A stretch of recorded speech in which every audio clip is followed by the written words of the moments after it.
Bismillahirrahmanirrahim. Today we are going to discuss the topic which is buffer solution. This is from first year chemistry chapter number 8.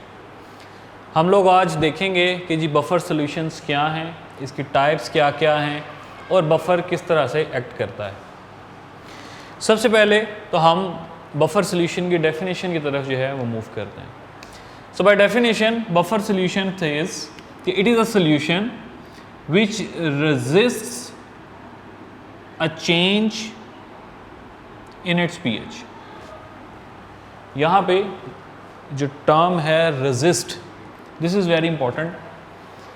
कोई भी solution जो कि अपनी pH के अंदर change को resist करे, that is called a buffer solution।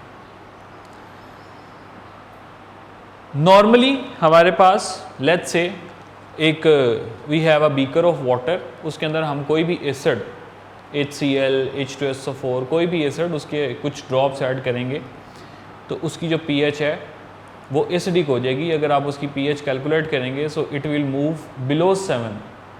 So depending on कि आपने कितनी एसिड की अमाउंट उसके अंदर एंटर की है, जो आपका वाटर है उसकी pH उसके अकॉर्डिंगली लेस देन 7 हो जाएगी।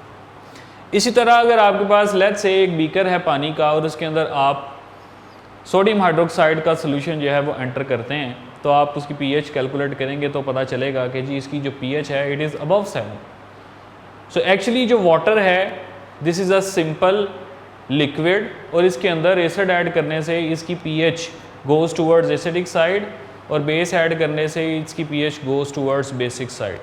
सो बिलो 7 हो जाएगी अगर एसिड ऐड करेंगे और अबव 7 हो जाएगी अगर बेस ऐड किया जाएगा। सो बेसिकली बफर क्या है? बफर एक ऐसा सिंथेटिक सॉल्यूशन है जिसके अंदर अगर आप एसिड ऐड करें तो एक ख़ास हद तक वो सॉल्यूशन जो है वो उसकी pH में चेंज को रेजिस्ट करेगा। जैसे पानी के अंदर हमने एसिड एंटर किया और हमने इसकी pH मेजर की तो that immediately goes towards acidic side. But अगर आपके पास एक बफर सॉल्यूशन है और उसके अंदर आप एसिड ऐड करते हैं सो एक ख़ास क्वांटिटी का एसिड ऐड करेंगे तो उसकी pH में चेंज आपको एक डिटेक्टेबल चेंज देखने को मिलेगा। सो बेसिकली बफर्स हमारे पास एक ऐसा सॉल्यूशन है जिसके अंदर एसिड या बेस अगर ऐड की जाए तो वो अपनी pH के अंदर चेंज को रेजिस्ट करता है, एक अपनी pH के अंदर चेंज को नहीं आने देता। फॉर एग्जांपल अगर आप एक 100 ml ऑफ वाटर लें और उस 100 ml ऑफ वाटर के अंदर आप जस्ट 1 मोलर HCl का एक ड्रॉप एंटर करें सो जो वाटर है उसकी pH राउंड अबाउट 7 होगी, but after adding only 1 drop of 1 molar HCl इसकी जो pH है वो इमीडिएटली 2 पे पहुंच जाएगी, 2 to 3। सो लेट्स से आपके पास एक बफर सॉल्यूशन है विच इज़ मेड, आपने बनाया कैसे है, एसिटिक एसिड और सोडियम एसीटेट इसको मिक्सअप करके आपने एक बफर जो है वो बनाया है। इसके अंदर अगर आप उसी 1 मोलर HCl के 40 to 45 ड्रॉप्स ऐड करेंगे तब कहीं जाके इसकी pH के अंदर चेंज जो है वो डिटेक्टेबल चेंज आपको देखने को मिलेगा। सो बेसिकली बफर एक ऐसा सॉल्यूशन है जो एक लिमिटेड हद तक अपनी pH के अंदर चेंज को रेजिस्ट कर सकता है। कोई सॉल्यूशन ऐसा नहीं है जिसके अंदर अगर आप एक हैंडसम अमाउंट ऑफ एसिड या बेस ऐड करें और वो अपनी pH मेंटेन कर ले, कोई ऐसा सॉल्यूशन नहीं। हाँ, एक लिमिटेड लेवल तक सॉल्यूशंस मौजूद हैं जो कि अपनी pH के अंदर चेंज को रेजिस्ट करते हैं। उससे ज़्यादा अगर एसिड या बेस उनमें ऐड किया जाए तब वो भी अपनी pH के अंदर जो चेंज है उसको रेजिस्ट नहीं कर पाते।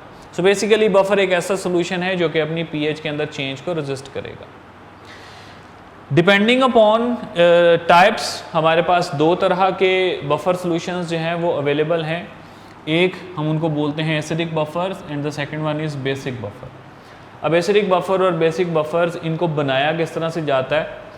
अगर आप एसिडिक बफर बनाना चाहते हैं तो उसके लिए आपको 2 चीज़ों की रिक्वायरमेंट है। नंबर 1, आपको चाहिए कोई भी वीक एसिड अब ये weak acid like acetic acid है हमारे पास, this is a weak acid. अब स्ट्रेंथ ऑफ एन एसिड किस चीज़ पे डिपेंड करती है? एक्सटेंट ऑफ आयनाइजेशन पे।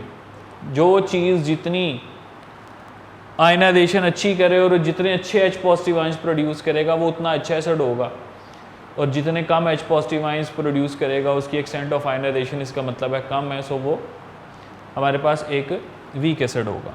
सो बेसिकली हमें एक वीक एसिड चाहिए और इसी वीक एसिड का हमने एक सॉल्ट इस्टेब्लिश करना है, लेकिन वो सॉल्ट हमने इस्टेब्लिश करना है किसी स्ट्रॉन्ग बेस के साथ। फॉर एग्जांपल हमारे पास ये जो एसिटिक एसिड है इसका अगर मैं सॉल्ट इस्टेब्लिश करना है तो जी हमारे पास दिस इज़ एसिटिक एसिड, इसको किसी स्ट्रॉन्ग बेस के साथ अगर मैं रिएक्शन कराऊं तो लेट्स से सोडियम हाइड्रोक्साइड के साथ इसका रिएक्शन कराते हैं। सो हमारे पास एक न्यूट्रलाइजेशन का रिएक्शन होगा और हमारे पास एक sodium acetate which is a salt वो जनरेट होगा plus water. So this is a neutralization reaction. So अगर हमने एक एसिडिक बफर बनाना है तो हमारे पास एक वीक एसिड होना चाहिए, लाइक हमारे पास एक एसिटिक एसिड है, this is a weak acid, और आपने इसी वीक एसिड का सॉल्ट बनाना है but that is with some strong base. So हमारे पास ये दो स्पीशीज़ होंगी, सो हम एसिडिक बफर इस्टेब्लिश करेंगे। इसी तरह अगर इसका कंपैरिजन करें विद बफर तो हमारे पास बेसिक बफर जो है इसके अंदर भी दो चीज़ों की रिक्वायरमेंट है। Number one, we require a weak base, and number two, salt of this weak base but with some strong acid. Let's say जी हमारे पास एक वीक बेस है, this is ammonium hydroxide, this is a weak base. अगर मैंने basic buffer बनाना है तो एक वीक बेस यूज़ करेंगे और इसके साथ इसी बेस का सॉल्ट जो कि किसी स्ट्रॉन्ग एसिड से होगा। लेट्स से जी हम HCl के साथ इसका रिएक्शन कराते हैं। सो हमारे पास जो प्रोडक्ट बनेगा न्यूट्रलाइजेशन के नतीजे में एक सॉल्ट बनेगा साथ में water. So this is salt of this weak base with strong acid. So अगर आपने लेट्स से एक बेसिक बफर इस्टेब्लिश करना है सो हमारे पास एक वीक बेस होनी चाहिए, like we have ammonium hydroxide, और एक हमारे पास इसी वीक बेस का सॉल्ट होगा but with some strong acid. So किसी भी स्ट्रॉन्ग एसिड को यूज़ कर सकते हैं, HCl, H2SO4, HNO3, कोई भी स्ट्रॉन्ग एसिड यहाँ पे इस्तेमाल किया जा सकता है। सो ये हमारे पास बेसिक बफर के अंदर दो चीज़ों की रिक्वायरमेंट है। एसिडिक बफर को हम इस तरह से भी डिफाइन करते हैं कि अगर आपने एसिडिक बफर बनाना है, so acidic buffer is a buffer which is made by using a weak acid and the conjugate base of this week acid. और इसी तरह अगर बेसिक बफर की बात करें तो हम करते हैं कि a basic buffer is formed by using a weak base and its conjugate acid. So हमारे पास जो एसिडिक बफर है और बेसिक बफर है इसको हम डिफाइन इस तरह से करते हैं और इसकी सिंथेसिस जो है वो इस तरह से की जाती है। एसिडिक बफर्स की जितनी भी अगर आप pH लेवल की बात करते हैं एसिडिक बफर्स की तो मोस्टली जो एसिडिक बफर्स हैं उनकी pH लेस देन 7 है, but this is not hard and fast for this.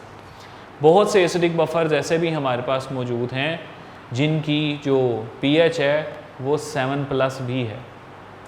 So normally जो हम रूटीन में यूज़ करते हैं एसिडिक बफर्स, इन सब की pH बिलो 7 होती है, और जितने भी बेसिक बफर्स हैं इनकी जो pH है दिस इज़ ग्रेटर देन 7। सो हमारे पास एसिडिक और बेसिक बफर्स जो हैं इनकी जो pH एनर्जीज हैं वो रफली यही हैं, below 7 for acidic and above 7 for basic.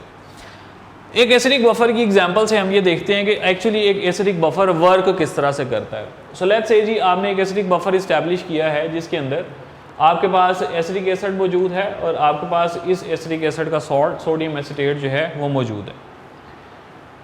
इस एसिडिक एसिड को देखें तो हमारे पास बेसिकली हम इसके अंदर जो सॉल्वेंट यूज करेंगे दैट शुड बी वाटर।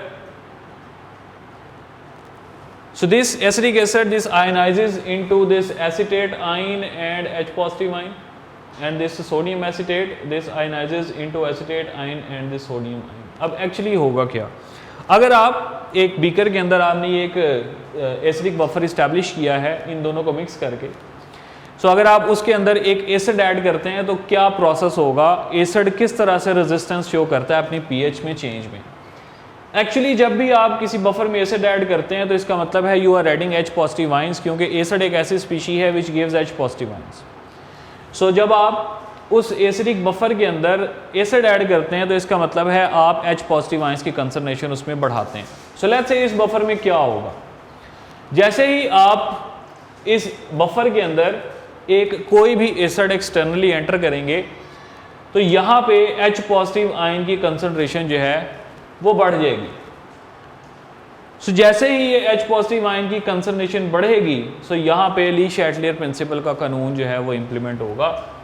ये आपस में रिएक्ट करके the reaction will move in the backward direction और हमारे पास एसिटिक एसिड के मॉलिक्यूल्स जनरेट होना शुरू हो जाएंगे। सो एक लिमिटेड हद तक अगर आप H पॉजिटिव आयंस एंटर करते जाएंगे तो ये प्रोसेस जो है वो प्रोसीड करता जाएगा, रिएक्शन रिवर्स डायरेक्शन में जाएगा, लेकिन एक लिमिटेड हद तक। उसके बाद अगर H पॉजिटिव आयंस आपने बहुत ज़्यादा ऐड किए हैं तो ये रिएक्शन जो है वो फिर इस तरह से प्रोसीड नहीं करता।